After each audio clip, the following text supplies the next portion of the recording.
KGW TV, Channel 8, Portland.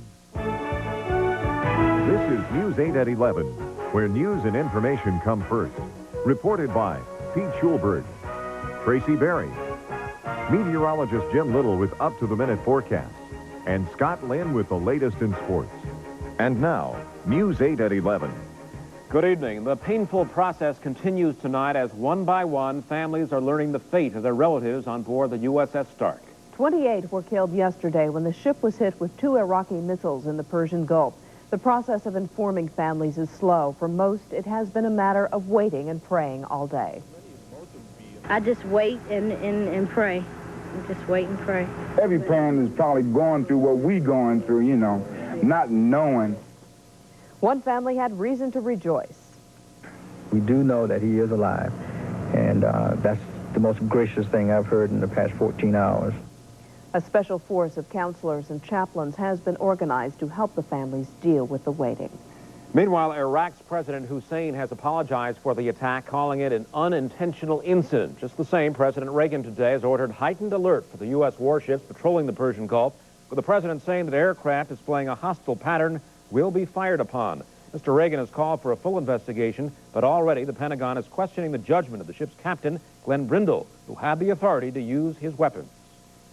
If the ship captain determines in his mind and his judgment that there is a hostile intent toward his ship, he has every right to self-defense and defend himself. But other Pentagon sources are blaming Saudi F-15 fighters that were in the area for not intercepting the Iraqi jets or giving chase. The same sources say Captain Brindle had been tracking the aircraft, but assumed that since they were Iraqi, they would not fire on his ship. Northwest congressmen may have bought some more time for those trying to help Hanford's in-reactor kept shut down. The reactor's been closed because of safety concerns, but it was scheduled to start up again sometime in July. Northwest congressmen have been fighting the startup, saying it's too soon, and today a compromise was reached. It requires more safety checks on the in-reactor, checks that won't be complete until November. One more problem, though: the in-reactor compromise is part of a larger defense funding measure, one President Reagan has threatened to veto. Hanford is also one of the issues Oregon voters will decide in tomorrow's election. The referendum asked voters if state officials should continue to fight the idea of making Hanford the nation's first nuclear dump. But the most controversial measure tomorrow, the so-called school safety net. It guarantees school funding even if a district can't get voter approval on a new levy request. The district will get the previous year's budget. In Portland, the hotel-motel tax would go up if voters okay an increase to help fund the new Performing Arts Center. And in Clackamas and Yamhill counties, voters will decide crucial levies for their sheriff's departments. The bill that would lower state taxes for most Oregonians appears to be stalled tonight. It is heading back to committee. The measure puts Oregon taxes in line with the new federal tax reform, but representatives in Salem won't go along with amendments made in the state Senate. So it's on to a conference committee to hammer out the problems. Without the adjustment, Oregonians will pay millions more in state taxes. Another new law has only been on the books for a couple of weeks now, and there is already a need for a crackdown. Washington State Patrol troopers have been ordered to tighten enforcement of the new 65-mile-per-hour speed limit. Sharon Mitchell has the story. Apparently, 65 miles per hour still isn't fast enough for some motorists. The new speed limit has been in effect in Washington for less than a month, and the chief of the State Patrol fears things are getting very dangerous very fast. Near Battleground, the problem isn't as bad, but Trooper Dave Combs says he's catching some people going faster than they should. Either they're not paying attention or they're just in a hurry to get where they're going, knowing what speed they're going. Yeah, there's no problem there. A lot of cars exceed the speed limit. The new law only applies to rural stretches of the highway, and that's causing some confusion, especially when it's time to slow down to 55. Yeah, the people aren't seeing their signs that we have. Like southbound at milepost 9, we have 5 signs that show the speed is supposed to be 55 miles per hour. We were sitting right there in the open, and we had cars drive by us 4, 5, 6 at a time at 65 miles an hour. So from Washington, we'll see what Combs says others are afraid of the new speed limit, and although they can legally go 65 miles per hour, they're sticking closer to 55. Trooper Combs advises drivers to pay attention to road signs. He also has advice for passengers in the car. Leave the driving to the driver. Don't be talking to him and getting his attention away, because it just takes a couple of seconds to pass those signs and you may miss them. And we may be right down the road. Police are gearing up for this Memorial Day weekend. Oregon, Washington, and California state troopers will be out on the highway to make sure that drivers stick to the posted speed limit. In Southwest Washington, Sharon Mitchell, News 8. This is an anniversary worth remembering in the Northwest. It was 7 years ago today that Mount St. Helens erupted, giving us all a crash course in geology. A cloud of ash shot 15 miles into the sky. On the ground, mud flows destroyed all in their way. Some 57 people were killed. But the devastation has added to the intrigue. 500,000 people are expected to visit the mountain this year, many from a distance. The new visitor center offers a thorough look, all for free. For a closer look, you can drive several hours around to the volcano's northeast side to some scenic trails. The best view is also the toughest, a 5-hour climb to the crater's rim. You'll need mountaineering equipment and a permit. From any vantage point, you'll see a whole new landscape created on a single day in May, 7 years ago. Doesn't seem like it was that long ago. Still to come on News 8, the famous Hollywood sign just wasn't itself today, and OMSI has a wild new exhibit. But first, another Democrat is running for president, and if you think those bank machines are handy, wait till you see the state-of-the-art model.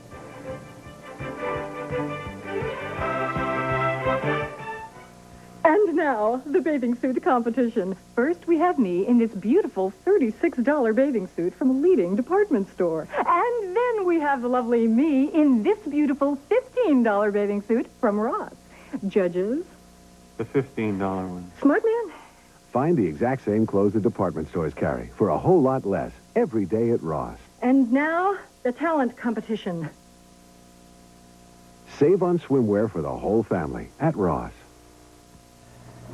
You're looking at what we here call the smidgen principle, because of the smidgen of whole wheat found in your basic soft wheat breads.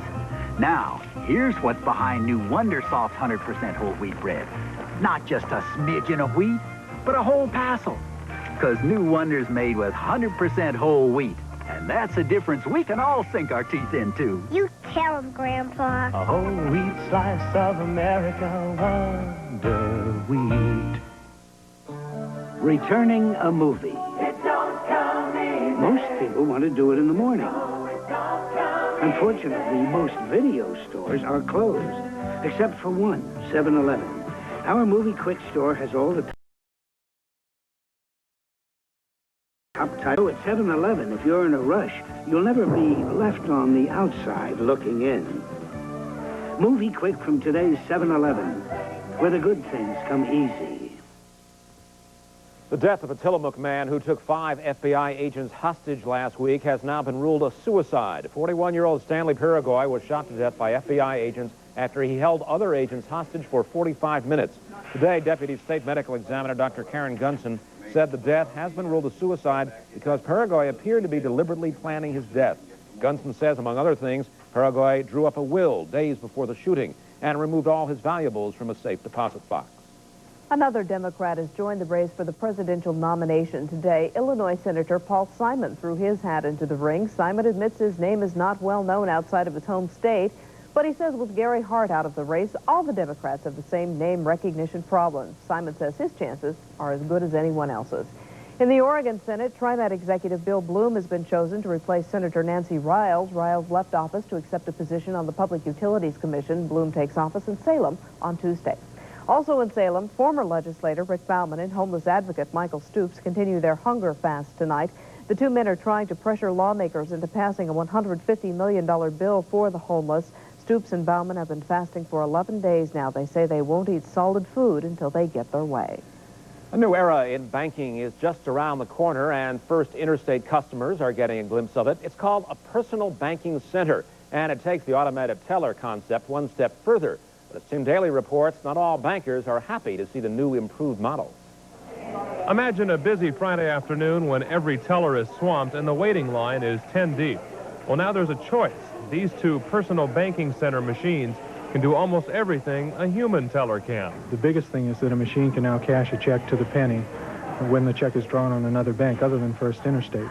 They're the next generation of automatic tellers, and this is the only bank in the Northwest where you'll find them. You can make a deposit and get cash back, withdraw money down to the penny, even get a listing of the last 10 checks you've written. The PBC can do 80% of the transactions their human co-workers do, And that's why the machines aren't a big hit with everybody in the banking game. Jack Rosenberg says banks are sacrificing the personal touch for the touch of a computer. It's a business that we used to be able to sit down at our desks and transact with people. Now it's all done by computers, and we're losing that customer contact. But at First Interstate, they don't see it that way. For individuals who want a quick transaction, the machines are available, and will give our tellers more time to give more personal service when customers have more involved transactions. First Interstate guarantees the PBCs are not meant to replace human tellers, not as long as there are some things the machines can't do. It does not sell cashier's checks or money orders or answer the complicated questions, but it takes care of all of the simple teller transactions. Even if you choose not to use a personal banking center, you can't avoid it altogether. This message board lists all the advantages of a PBC, and it's strategically placed for the most visibility, where customers waiting for human tellers stand in line. Tim Daly for News 8. It's going to be a cold one tonight. Jim has more on the weather coming up. Plus, a tradition could be ending at Cleveland High School. Some students leave their mark on the Hollywood sign, and a big honor for the city of Vancouver. But first, tonight's Daily 4 Numbers.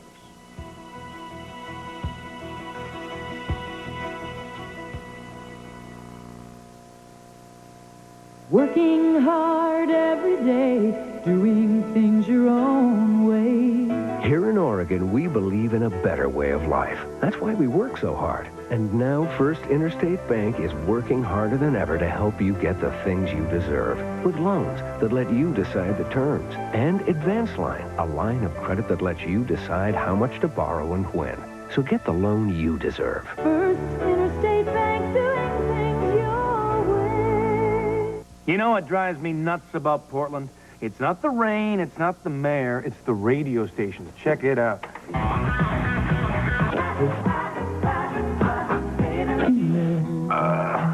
I'm supposed to make a choice here? Why isn't there a radio station that plays good classic hits? Stones, Steely Dan, Beatles. Like this. KMJK, Classic Hits 106.7 FM. Great classic hits and no repeats in 24 hours. A quick course on sports cars from your Mazda dealer. The new Mazda RX-7 SE is here. The latest edition of the legendary RX-7, 86's best-selling imported sports car. With RX-7 SE, you get aluminum wheels, power steering, an AM/FM stereo cassette, all standard. You also get to 60 faster than Nissan 300ZX for $3,500 less. Get a great deal at your Northwest Mazda dealer today. It's a sign of the times. Cleveland High School may change its school symbol. For generations, it's been the Cleveland Indians, but many feel it's an outdated tradition. They'd like something non-ethnic and non-violent. The votes were cast today. The results will be announced tomorrow.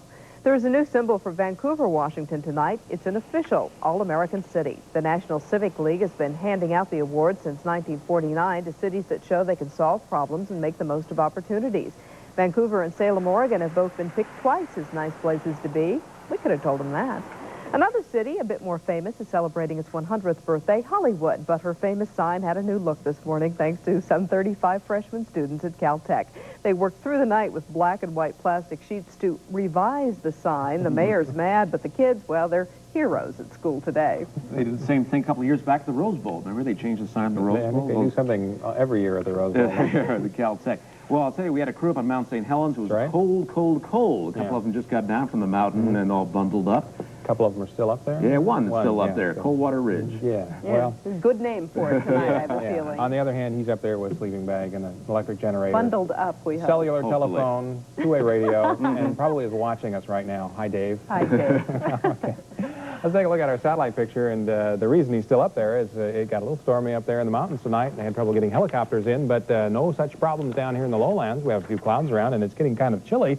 But you can see really no storminess to speak of on the satellite picture. There is a cold upper-level low-pressure area that will be dropping down. Already, some of the cooler air has filtered on down. Freezing level, only 5,500 feet measured this afternoon. And we'll see that come down just a little bit farther, or a little bit lower in the atmosphere, the freezing level. It's cold for this time of year, and we'll see snow at higher elevations in the Cascades. But not very much, because there isn't a whole lot of moisture. The flow is from the north. And at this point, while we can see some clouds up here in British Columbia, there's just not a lot of moisture up there, so the chances for any precipitation are pretty slim. Best chances in the mountains, and we may see an isolated shower or two in the valley. But basically not a whole lot of change in the weather. Kind of cool today. Temperatures a little below average in the 60s through the Willamette Valley. Warm spots down south, 71 degrees at Medford and 73 at Brookings. East of the Cascades, temperatures mostly in the 60s. Around the Portland area tonight, or today, highs were in the 60s. 66 degrees reported from Beaver Creek, 60 degrees at Gresham, 62 at the airport, and 60 at Hillsboro. Outside right now, the temperature at 11 o'clock at the Portland airport is 47 degrees, 74% humidity, winds west at 8, and the barometric pressure is 30.13 and holding steady. The high temperature today, 62, 5 below average. The overnight low temperature last night dropped down to 43. That's 4 below average. Record 41. The 24-hour rainfall total 0 during the last 24 hours, and there's that freezing level, only 5,500 feet. That's down from over 9,000 feet yesterday. So cooler air, especially for this time of year, moving in. Some heavy weather through other parts of the country today as well. These 2 tornadoes near Gillette, Wyoming. Circleville, Utah picked up over an inch of rain, almost 2 inches of rain in just a short period of time during the afternoon, this afternoon. So some heavy thunderstorms through this part of the country. Also some good thunderstorms popping out in Kansas and parts of Oklahoma. A couple of tornadoes reported there. So far, no reports of any serious damage or injuries as a result of the tornadoes. Also, showers up through New England, keeping it kind of wet there. Scattered showers down through the Gulf Coast area. The temperatures today included 88 degrees at New Orleans. It was 81 in New York City. 71 was the high temperature in North Platte, Nebraska. It was 75 in Salt Lake City, Utah, and 74 this afternoon for a high temperature in Reno. Winds aloft chart shows the upper level low pressure area, and this will slowly settle in over Washington and then move on to the east, and we'll get back into this northerly flow, which will keep it cool. But as the low drifts on by, there's enough of a circulation there that we could see a shower or two. You can see there is some moisture on the north side of that could slide around, and so we'll keep a shower or two in the forecast, but no storms out here in the Pacific Ocean to head our direction. So no major storminess coming our way, just that slight chance for a shower. And that's reflected in our forecast. First along the coast, look for partly cloudy skies and cool. A chance for widely scattered showers through Wednesday. Highs mostly in the upper 50s along the coast. Along the coast, small craft advisories along the northern Oregon coast, gale warnings on the southern Oregon coast. And for the Cascades, partly cloudy, chance for a few showers, freezing level dropping to about 5,000 feet, perhaps just a little bit lower by the time the cold air settles in for a day or two. Partly cloudy and a chance for a few showers east of the Cascades for the Willamette Valley. Partly cloudy, cool tonight, maybe some areas of frost. Generally, temperatures will be in the low to mid-30s. Slight chance of a shower, just a slight chance. And for the Portland-Vancouver area, partly cloudy, a slight chance for a shower, but there'll be breaks and some sunshine peeking through. Cool, though, 42 in Portland urban areas, outlying areas into the upper 30s tonight, and high temperature tomorrow, 62 degrees. And for all of our viewers stuck in the mountains tonight, I think helicopters will be able to get in tomorrow. Ooh. Good. That's good news for them. Hope they're watching. Thanks very much, Jim. Scott will be here next. Who was the worst team in baseball? Well, the Mets and the Padres battle it out. And the NBA names its top player of the year.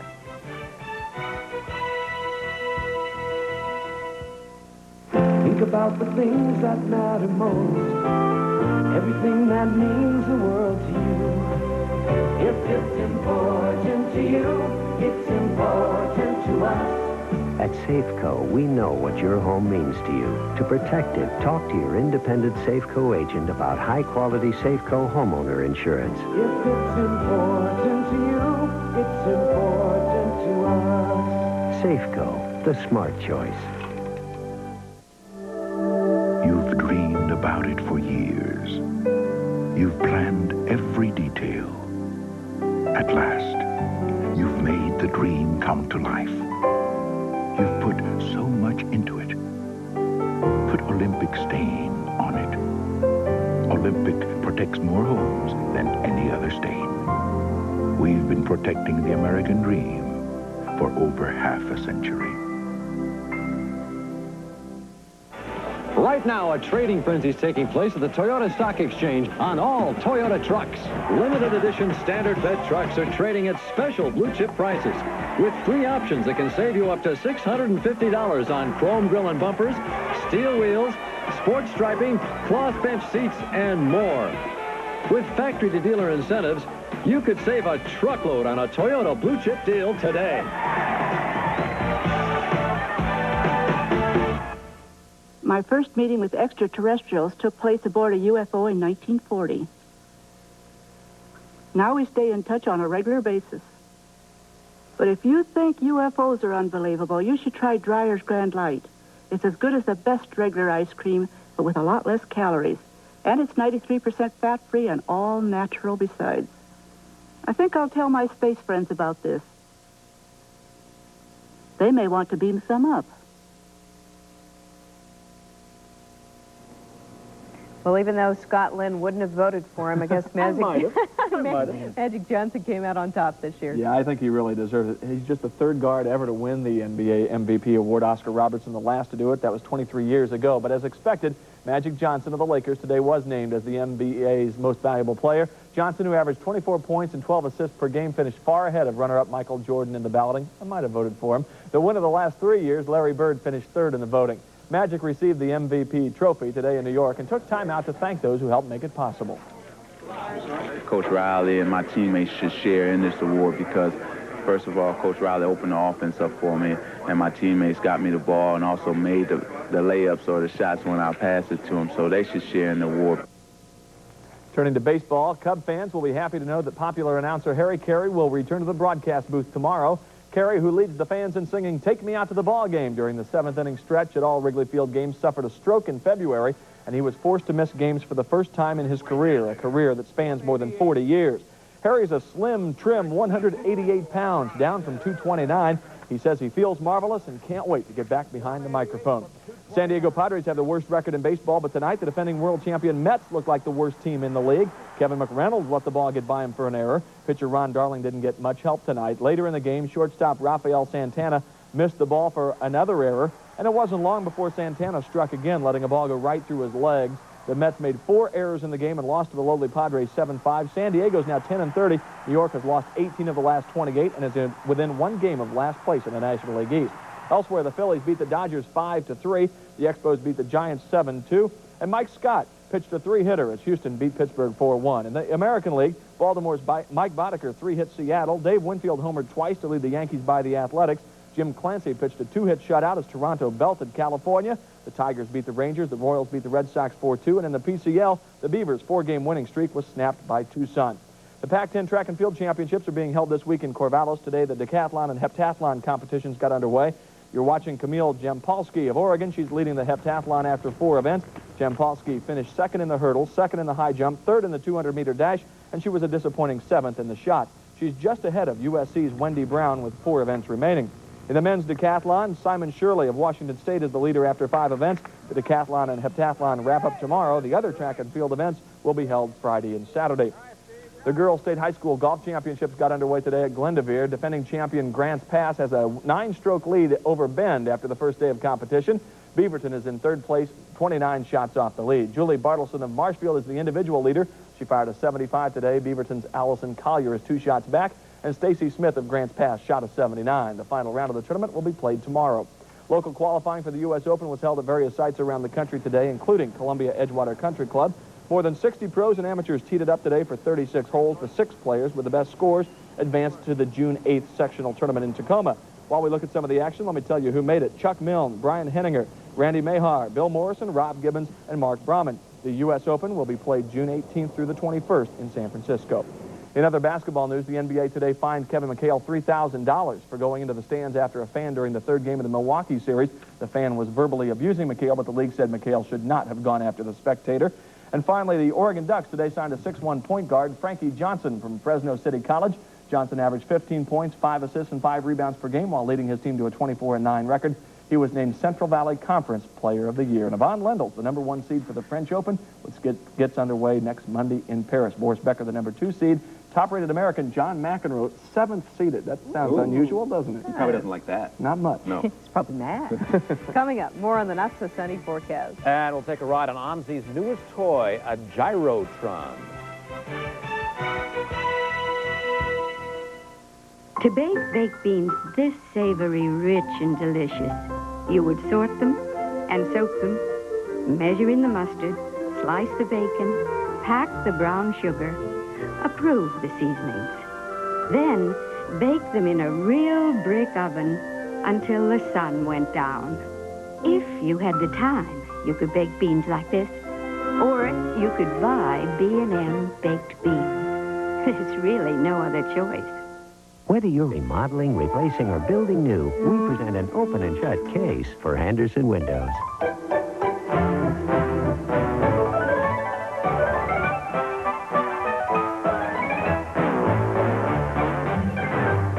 and windows and patio doors, opening and closing daily in America's finest homes, as well as her finest dealers. Available at all City Glass, Supply One, Edelin, and Withers Building Specialties. Excuse me, ma'am. How do you scratch? Why, you! Sir, how do you scratch? I mean your Oregon Lottery scratch ticket. Oh, let me show you. I use my handy-dandy pocket tool. The question isn't how do you scratch. The question is, have you scratched today? Play the Oregon Lottery's newest scratch game, Cash Cards. Win up to $5,000 instantly. The odds of winning are better than 1 in 4, so deal yourself in. It's the World Series of Trivia, the Super Bowl of Knowledge, the Olympics of Quickness. It's on the spot's Tournament of Champions, where the fastest, the toughest, the trivia smartest go head-to-head for a chance to be declared the Northwest top trivia buff. Play along with these champions as they vie for a trip to the wonder down under, Australia, courtesy of the Travel Bug. It's a stupendous way to test your trivia smarts. Watch On the Spot's Tournament of Champions this week at 6:30 on Channel 8. Jim, tomorrow's weather. Okay, take a look at the satellite picture. You'll see some clouds up to the north of us. That's where our weather is coming from, but not a lot of cloudiness, not a lot of moisture, but a chance for a shower tomorrow. Cool, though. High only 62. Okay, thanks, Jim. There's something new at OMSI these days, and you better not have a weak stomach if you want to experience this new attraction. It's called the Gyrotron. It was originally designed to teach pilots and astronauts a little bit about being in space, especially when it comes to balance. But the only real thing you've got to worry about when you seat yourself into the Gyrotron is holding on and getting rid of any spare change that might be in your pocket. Oops, that wasn't for me, I don't think. Every day of the week from 9 a.m. to 5 p.m. and on Fridays until 8 p.m. This is going to be a permanent fixture at OMSI, so if you need some excitement in your life, the Gyrotron will help you realize that goal. Got a big lineup tonight. First night. I don't know if I need excitement that bad. I'm in trouble. Thanks for watching, everybody. Good night. Good night.